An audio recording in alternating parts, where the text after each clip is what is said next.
Saudara-saudara kaum muslimin yang saya cintai, kita prihatin, kita seakan tercabut dari akar budaya kita sebagai bangsa.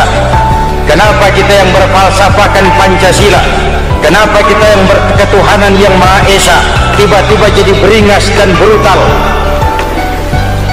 Muhammad Toha teriak takbir ngadepi Belanda, Bung Tomo teriak takbir ngadepi Belanda, ayeuna takbir ngadepi batur sadulur salembur. Nanaonan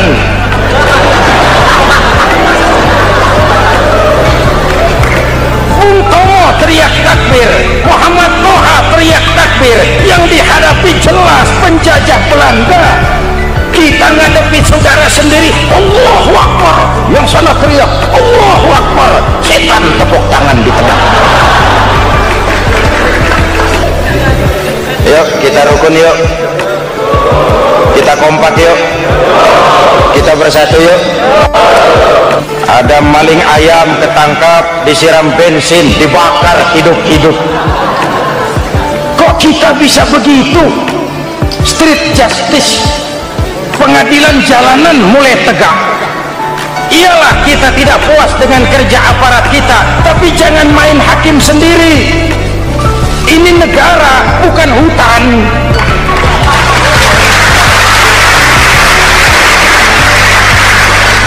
Jangan mencegah kemungkaran dengan menegakkan kemungkaran baru.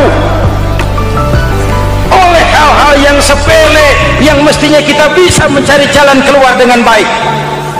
Ayo luruskan saf, rapatkan barisan, satukan langkah, tautan hati. Kita satu umat yang satu, diikat oleh Al-Quran. Hanya dengan kebersamaan kita akan mampu menata hari esok yang lebih baik atas dasar keadilan dan kebenaran. Al-Quran membebaskan manusia dari gaya hidup sekuler. Quran mengingatkan, awas bung, ada hidup sesudah mati, ada akhirat sesudah dunia. Lebih untung orang yang percaya akhirat daripada yang tidak. Paling tidak hidupnya normatif. Contoh, saudara yakin akhirat ada, lalu saudara hidup baik-baik, menjauhi yang munkar, meninggalkan yang haram, saudara sujud, puasa, jihad, lalu saudara mati. Setelah mati ternyata akhirat tidak ada. Tidak ada ruginya. Paling kurang kita sudah dicatat sebagai orang baik. Sebaliknya, saudara tidak percaya sama akhirat, lalu hidup seenaknya, judi, mabuk, zina, nipu orang, korupsi, tenggelam dalam kemunkaran, lalu mati. Setelah mati ternyata akhirat ada. Kemana anjen? Lebih untung orang yang percaya akhirat ketimbang yang tidak. Hidupnya ada rem. Iya pak, saya kepengen banyak uang, tapi kalau main judi nanti di akhirat bagaimana? Ya, saya kepengen jadi orang kaya, tapi kalau korupsi, nipu orang, buka peternakan tuyul, nanti di akhirat bagaimana? Gaya hidup yang berkeseimbangan, ada hidup sesudah mati dan ada akhirat sesudah dunia. Yang keempat, Quran membebaskan manusia dari belenggu kebodohan. Quran ayat yang pertama turun sudah berkata, Iqra, baca, kamu jangan jadi bodoh. Kebodohan menimbulkan kemiskinan, kemiskinan mendekatkan kepada kekufuran. Quran mengangkat harkat, derajat dan martabat kaum wanita. Sebelum Quran turun, sebelum Islam datang, nasib wanita sangat menyedihkan. Dilahirkan hanya untuk melahirkan. Kalaupun berperan, peranannya tidak lebih segitiga. Dapur, sumur, kasur, kasur, sumur, dapur, dapur, sumur, kasur. Wanita dilecehkan, sekadar alat pemuas nafsu. Datang Islam, Rasul terenyuh, An-nisa imadul bilad, wanita adalah tiangnya negara. Jikalau baik wanita, baik negara. Jikalau rusak wanita, hancur negara. Karena wanita, negara jaya. Betul? Karena wanita, negara hancur. Betul? kita adalah bidadari yang kadang-kadang setan, kadang-kadang.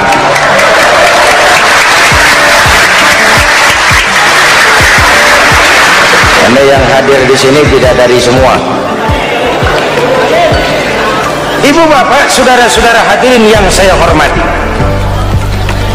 lalu bagaimana sikap kita terhadap Al-Quran? Quran sendiri menjelaskan, "Thumma awrasnal kitab alladzina istafaina min ibadina."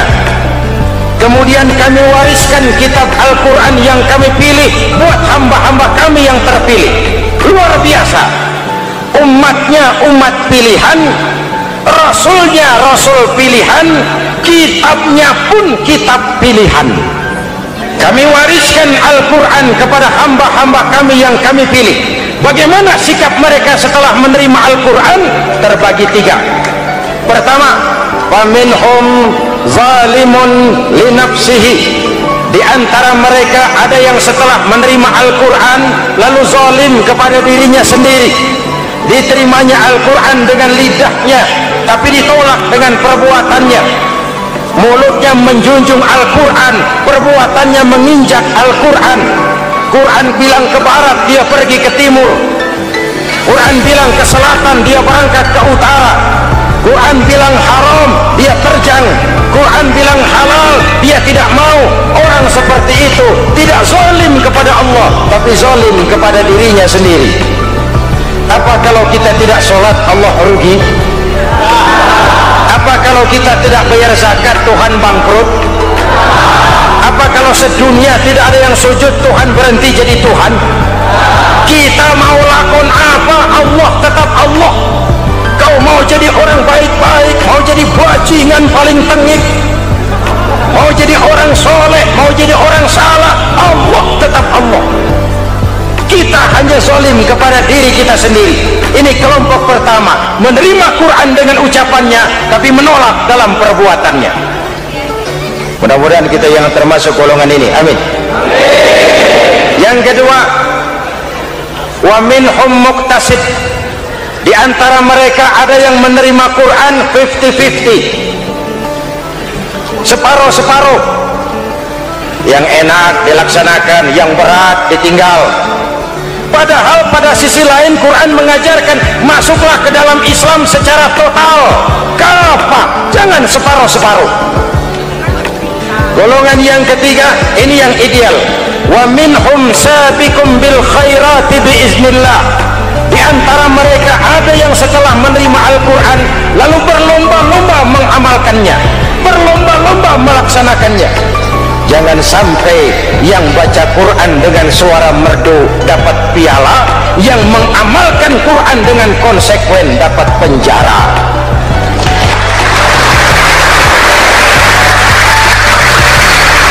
Itu ironi, itu menyedihkan, itu memilukan, dan itu memalukan. Pilihan terserah kita.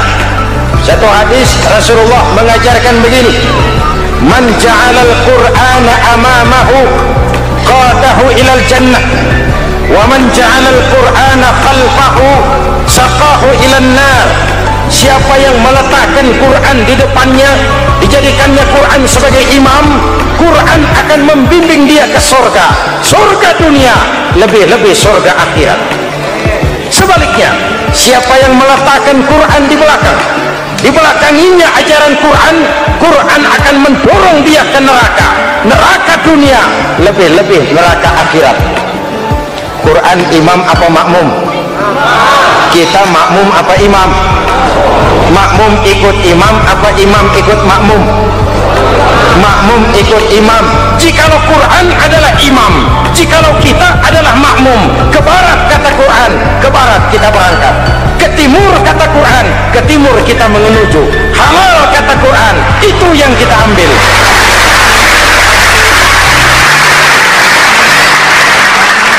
Ini laki-laki ini seneng nggak sama perempuan? Normal. Kalau nggak seneng saya ragu-ragu. Perempuan seneng nggak sama laki-laki?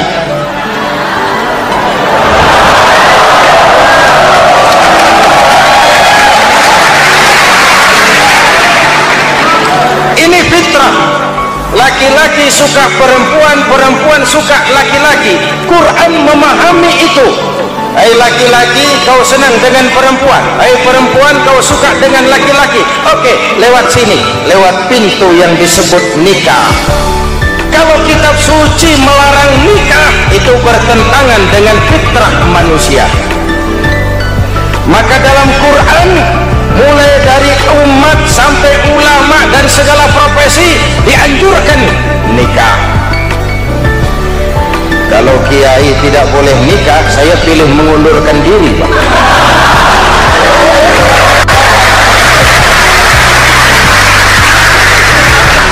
Itu bertentangan dengan fitrah.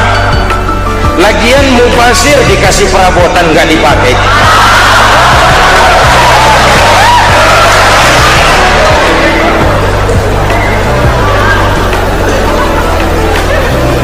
Fitrah. Contoh lagi, manusia perlu makan. Kalau ada kitab suci menyuruh puasa terus dari pagi sampai sore sampai malam sampai pagi lagi, eta teh kitab gelo.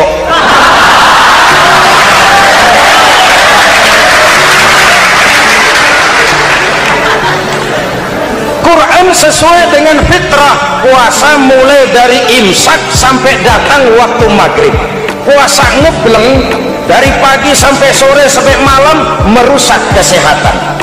Malam berpuasa boleh bergaul dengan istri. Kenapa? Fitrah. Kalau siang tidak boleh, malam tidak boleh, sebulan penuh panas kepala.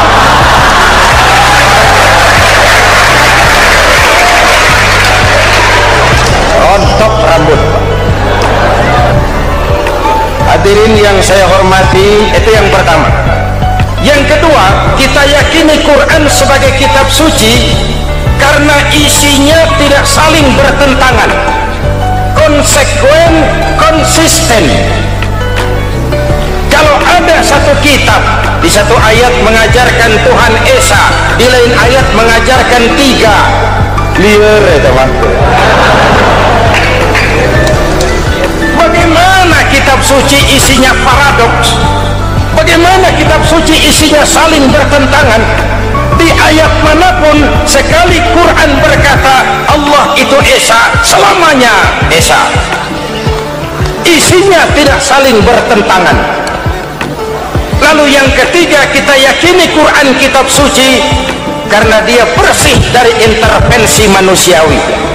Sejak turunnya Al-Quran menantang, jikalau kamu ragu terhadap Quran yang kami turunkan kepada hamba kami Muhammad, kamu anggap itu cuma bikinan Muhammad. Kalau Muhammad bisa, kamu tentu bisa. Baik, bikin satu surah semacam Al-Quran. 14 abad yang lalu tantangan ini turun dan sampai malam ini belum terjawabkan. Pak, barangkali tidak ada yang mau coba. Banyak. Antara lain Musailamah Al-Kazzab, dia mencoba membuat menandingi Al-Quran. Dia buat satu surah namanya surah Al-Fil. Bunyinya begini, bikinan Musailamah. Al-Fil wa mal-fil wa ma adraka mal-fil lahu khurtumun tawil wa lahu zail. Sudah berbentuk syair. Isinya apa? Al-Fil, gajah. Wa mal-fil, apakah gajah itu?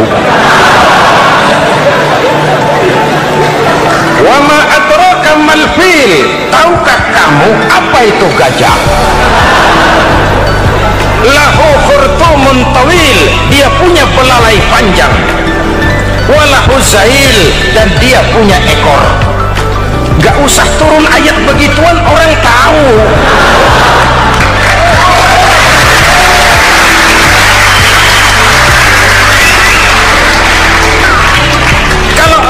Mendekati, maka isi jauh panggang dari api. Kitab suci bersih dari campur tangan manusiawi. Maka Al-Quran, ke bahasa apapun dia diterjemahkan, naskah aslinya tetap ikut. Dia boleh diterjemahkan ke bahasa Sunda, bahasa Jawa, bahasa Padang, bahasa Inggris, bahasa Jerman, bahasa Belanda, naskah aslinya tetap ada. Kenapa? Bahasa ke bahasa perbedaannya sering frontal. Kalau dari gelas menjadi gelas, eta mah caket. Dari lamp menjadi lampu, itu masih serumpun. Tapi cokot Sunda dengan cokot Jawa itu jauh bedanya. Atos Sunda dengan atos Jawa itu jauh. Ulama Sunda sama ulama Jawa nggak pernah akur kalimat atos gitu.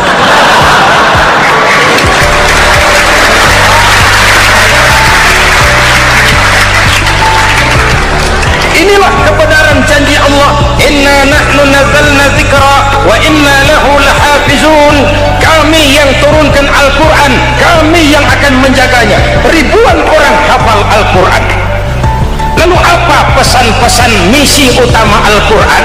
Pertama, menegakkan tauhid. Ini yang lebih dahulu. Ibu bapak, saudara-saudara hadirin yang saya hormati, Rasul kalau masuk sepertiga yang akhir, sing-singan baju, hamparkan sajadah, lebih banyak di masjid daripada di rumah. Itu Rasul. Maka sepertiga yang akhir masjid makin ramai. Lihat Masjidil Haram. Lain dengan kita. Sepertiga yang akhir masjid mulai mengalami kemajuan. Safnya makin maju.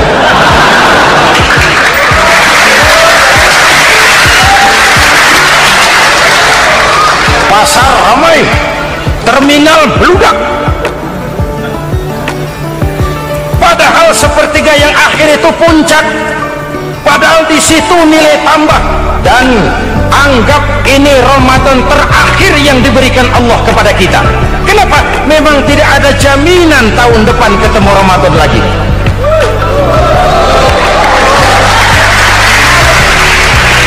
Anggap ini Ramadan terakhir yang diberikan Allah kepada kita. Tidak ada jaminan tahun depan Ramadan akan ketemu lagi. Tidak ada jaminan. Manfaatkan pelukan pemutihan. Semua kita melakukan introspeksi. Tidak tahu kita Ramadan tahun depan nanti masih ketemu apa tidak. Sebagaimana kita tidak tahu kita masih hidup atau tidak. Hadirin yang saya hormati, misi kedua Al-Quran, persaudaraan, kebersamaan atas dasar keadilan dan kebenaran. Mari kita jadikan Ramadan sebagai bulan di mana sedikit demi sedikit kita berupaya kembali menjadi generasi yang Qurani. Rasulullah pernah ditanya, kalau Tuhan wafat ya Rasul, kemana kami minta nasihat? Aku tinggalkan kamu dua nasihat, satu yang diam saja, satu yang bisa bicara. Yang bisa bicara apa ya Rasul? Al-Quran. Minta nasihat Quran. Yang diam saja apa ya Rasul? Maut. Dalam hidup ada dua nasihat. Nasihat yang bisa bicara, Al-Quran. Nasihat yang diam saja, maut. Mau dagang, minta nasihat Quran. Mau bertetangga, minta nasihat Quran. Itu nasihat. Nasihat yang kedua, diam saja, tahu-tahu datang maut. Indonesia kita bangkrut, Indonesia kita terpuruk, Indonesia kita sakit sekarang ini kan ulahnya orang-orang yang pintar tapi tidak benar.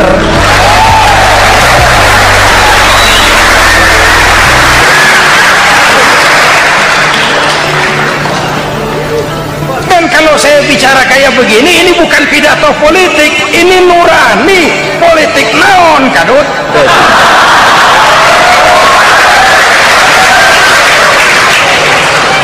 Ini nurani, ini tanggung jawab sebagai anak bangsa. Manusia bersuku-suku, ya. Manusia berbangsa-bangsa, memang itu diakui oleh Al-Quran. Min dzakari wa untha wa ja'alnakum syu'uban wa qabaila. Kami ciptakan kamu dari laki-laki dan perempuan. Kami jadikan kamu bersuku-suku dan berbangsa-bangsa. Apa tujuannya? Agar kamu saling mengenal satu dengan yang lain.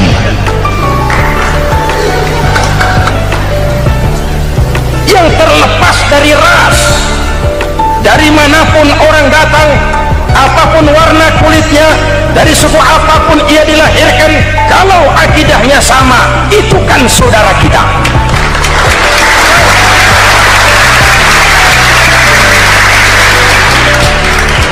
Seperti di masjid, kita tidak peduli dari mana kita datang. Yang datang dari kidul, madhab ngulon mang. Yang datang dari sebelah lor, madhab ngulon mang. Yang datang dari sebelah wetan, madhab kulon mang. Yang datang dari kulon, madhab ngulon. Bukan soal dari mana kau datang, tapi satu arah menghadapmu.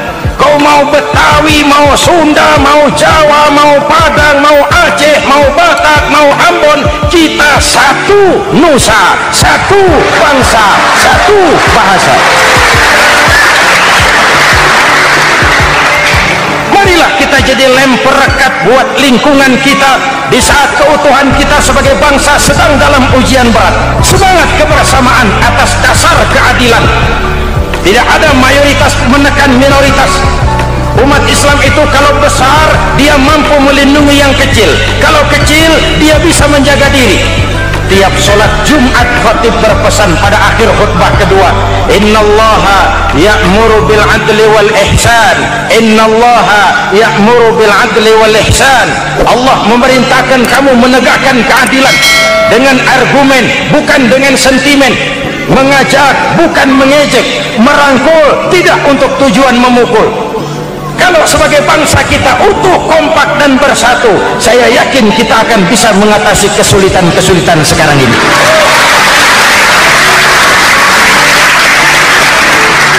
Kan kita prihatin kadang-kadang tawuran antar desa, antar RT, antar RW, antar kecamatan, sampai antar elit di atas. Makanya saya ulang lagi pesan ini, kalau elit di atas tawuran, jadilah penonton yang baik. Saudara-saudara kaum muslimin yang saya cintai, kita prihatin, kita seakan tercabut dari akar budaya kita sebagai bangsa. Kenapa kita yang berfalsafahkan Pancasila, kenapa kita yang berketuhanan yang Maha Esa tiba-tiba jadi beringas dan brutal? Muhammad Toha teriak takbir ngadepi Belanda, Bung Tomo teriak takbir ngadepi Belanda, ayeuna takbir ngadepi batur sadulur salembur. Nanaonan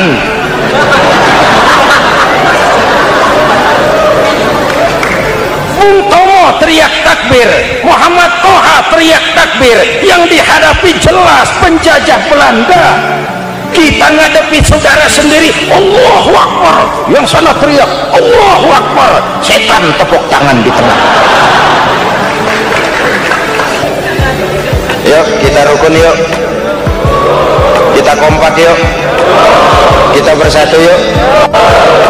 Ada maling ayam ketangkap, disiram bensin, dibakar hidup-hidup. Kok kita bisa begitu? Street justice, pengadilan jalanan mulai tegak. Iyalah kita tidak puas dengan kerja aparat kita, tapi jangan main hakim sendiri. Ini negara, bukan hutan.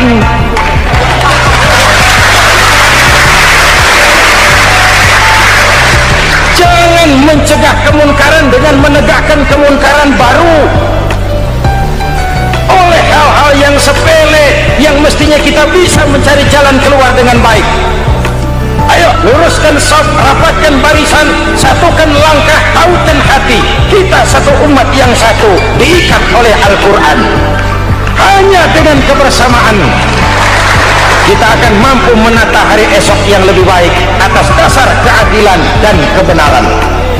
Al-Quran membebaskan manusia dari gaya hidup sekuler. Quran mengingatkan, awas bung, ada hidup sesudah mati, ada akhirat sesudah dunia. Lebih untung orang yang percaya akhirat daripada yang tidak. Paling tidak hidupnya normatif. Contoh, saudara yakin akhirat ada, lalu saudara hidup baik-baik, menjauhi yang munkar, meninggalkan yang haram, saudara sujud, puasa, jihad, lalu saudara mati. Setelah mati ternyata akhirat tidak ada ruginya. Paling kurang kita sudah dicatat sebagai orang baik. Sebaliknya, saudara tidak percaya sama akhirat, lalu hidup seenaknya, judi, mabuk, zina, nipu orang, korupsi, tenggelam dalam kemunkaran, lalu mati. Setelah mati ternyata akhirat ada. Kemana anjen? Lebih untung orang yang percaya akhirat ketimbang yang tidak. Hidupnya ada rem.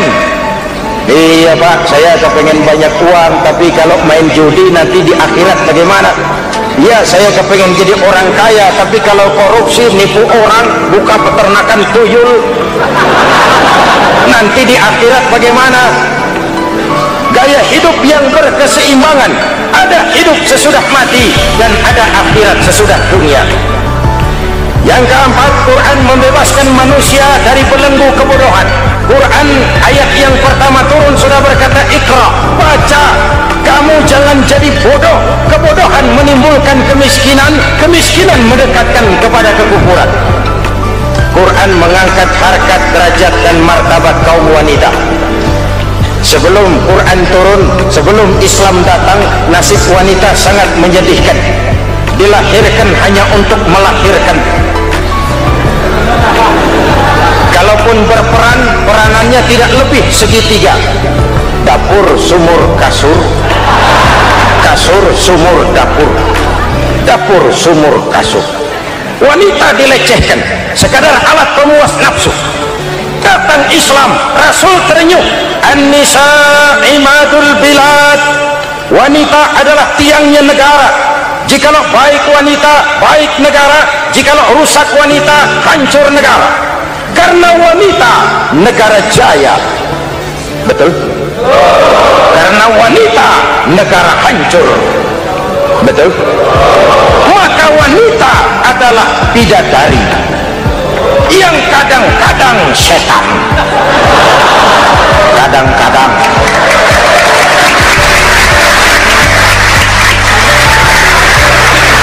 Anda yang hadir di sini bidadari semua. Ibu bapak, saudara-saudara hadirin yang saya hormati. Lalu bagaimana sikap kita terhadap Al-Quran? Quran sendiri menjelaskan, ثُمَّ أَوْرَثْنَا الْكِتَابَ الَّذِينَ اصْطَفَيْنَا مِنْ عِبَادِنَا. Kemudian kami wariskan kitab Al-Quran yang kami pilih buat hamba-hamba kami yang terpilih. Luar biasa. Umatnya umat pilihan, Rasulnya Rasul pilihan, kitabnya pun kitab pilihan. Kami wariskan Al-Quran kepada hamba-hamba kami yang kami pilih. Bagaimana sikap mereka setelah menerima Al-Quran? Terbagi tiga. Pertama, faminhum zalimun linafsihi. Di antara mereka ada yang setelah menerima Al-Quran lalu zalim kepada dirinya sendiri. Diterimanya Al-Quran dengan lidahnya, tapi ditolak dengan perbuatannya. Mulutnya menjunjung Al-Quran, perbuatannya menginjak Al-Quran. Quran bilang ke barat, dia pergi ke timur. Quran bilang ke selatan, dia berangkat ke utara. Quran bilang haram, dia terjang. Quran bilang halal, dia tidak mau. Orang seperti itu tidak zalim kepada Allah, tapi zalim kepada dirinya sendiri. Apa kalau kita tidak sholat, Allah rugi? Apa kalau kita tidak bayar zakat, Tuhan bangkrut? Apa kalau sedunia tidak ada yang sujud, Tuhan berhenti jadi Tuhan? Kita mau lakon apa, Allah tetap Allah. Kau mau jadi orang baik-baik, mau jadi bajingan paling tengik, mau jadi orang soleh, mau jadi orang salah, Allah tetap Allah. Kita hanya zalim kepada diri kita sendiri. Ini kelompok pertama, menerima Quran dengan ucapannya tapi menolak dalam perbuatannya. Mudah-mudahan kita yang termasuk golongan ini, amin. Yang kedua, wa minhum muqtasid. Di antara mereka ada yang menerima Quran 50-50. separuh-separuh, yang enak dilaksanakan, yang berat ditinggal. Padahal pada sisi lain Quran mengajarkan masuklah ke dalam Islam secara total, kafah, jangan separuh-separuh. Golongan yang ketiga, ini yang ideal, wa minhum sabiqum bil khairati biiznillah. Di antara mereka ada yang setelah menerima Al-Quran lalu berlomba-lomba mengamalkannya, berlomba-lomba melaksanakannya. Jangan sampai yang baca Quran dengan suara merdu dapat piala, yang mengamalkan Quran dengan konsekuen dapat penjara.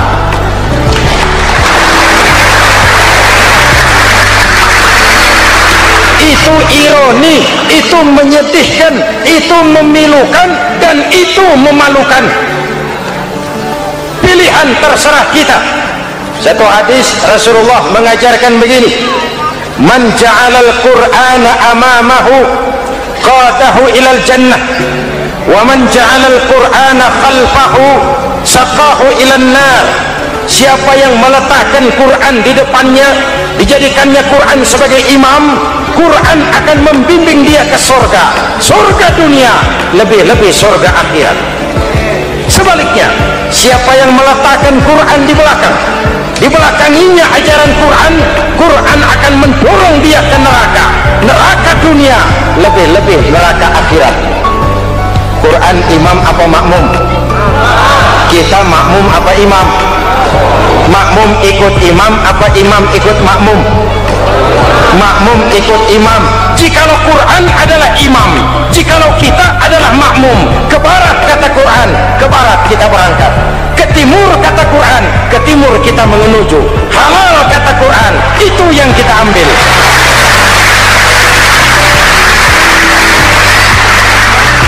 Ini laki-laki ini seneng gak sama perempuan?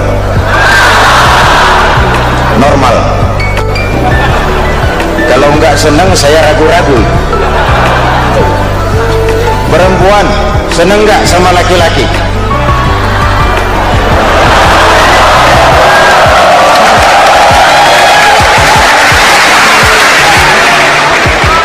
Ini fitrah. Laki-laki suka perempuan, perempuan suka laki-laki. Quran memahami itu. Hai laki-laki, kau senang dengan perempuan, hai perempuan, kau suka dengan laki-laki. Oke, lewat sini, lewat pintu yang disebut nikah. Kalau kitab suci melarang nikah, itu bertentangan dengan fitrah manusia. Maka dalam Quran, mulai dari umat sampai ulama dan segala profesi dianjurkan nikah. Kalau kiai tidak boleh nikah, saya pilih mengundurkan diri.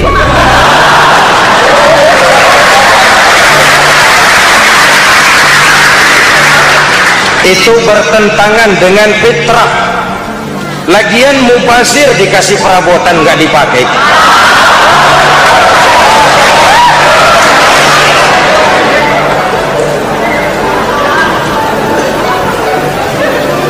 Fitrah.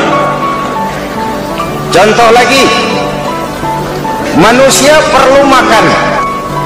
Kalau ada kitab suci menyuruh puasa terus dari pagi sampai sore sampai malam sampai pagi lagi, eta teh kitab gelo.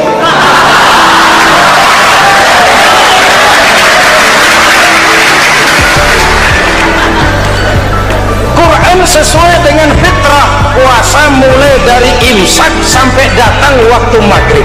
Puasa ngebleng dari pagi sampai sore sampai malam merusak kesehatan. Malam berpuasa boleh bergaul dengan istri. Kenapa? Fitrah. Kalau siang tidak boleh, malam tidak boleh, sebulan penuh panas kepala.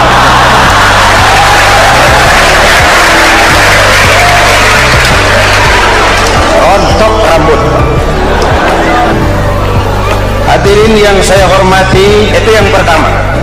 Yang kedua, kita yakini Quran sebagai kitab suci karena isinya tidak saling bertentangan, konsekuen, konsisten. Kalau ada satu kitab, di satu ayat mengajarkan Tuhan Esa, di lain ayat mengajarkan tiga, liar itu mah. bagaimana kitab suci isinya paradoks, bagaimana kitab suci isinya saling bertentangan.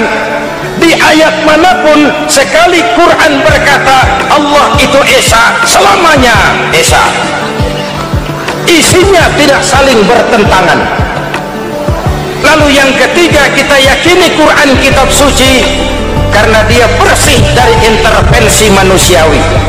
Sejak turunnya Al-Quran menantang, jikalau kamu ragu terhadap Quran yang kami turunkan kepada hamba kami Muhammad, kamu anggap itu cuma bikinan Muhammad.